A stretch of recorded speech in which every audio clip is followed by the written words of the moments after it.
Investigation in Fond du Lac is underway tonight after a duplex fire earlier this week. The suspect, a 60-year-old man, was arrested Wednesday and is facing multiple charges related to the case. In a First Alert update, Samantha Cavalli spoke with officials about the investigation and the heroic acts the victim inside the burning home took to stay alive. Now, just behind me here is the damage left behind that was caused from the fire late Monday night. Officials tell me right next to it is the window that the 16-year-old jumped out of to save her own life. By the time our crews got there, fire was fully engulfed. A 16-year-old girl remains in stable condition Friday, suffering from multiple injuries after falling nearly 2 stories to escape her burning home. She had smoke inhalation, she had some burns on her hands, her hair was singed, and then obviously falling from 2 stories, she had some injuries from that.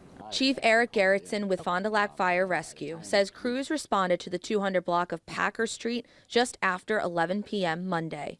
The teenage victim had already escaped from the window and received medical attention shortly after. Now, an investigation is revealing new details about the cause of the fire. There was some suspicious activity going around, or at least amongst what the investigators had found. With the help of Fond du Lac Police and the Wisconsin Department of Justice, investigators determined the fire was started by what the DOJ calls an improvised incendiary device. On Wednesday, the suspect, a 60-year-old man, was taken into custody, facing multiple charges related to the incident. I've been here about 10 years, and I don't want all these houses going up too. Tyler Hurt says he was upstairs in his home playing video games when he heard sirens. He looked out his window and noticed the chaotic scene outside.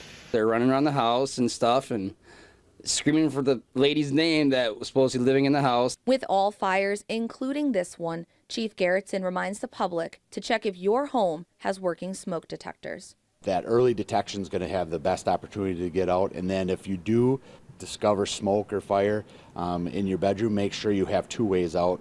A GoFundMe has been created by the victim's mother to help with medical costs as well as first month's rent for a new place. To find the link to donate, you can go to WBAY.com/links. Reporting in Fond du Lac, Samantha Cavalli, Action 2 News.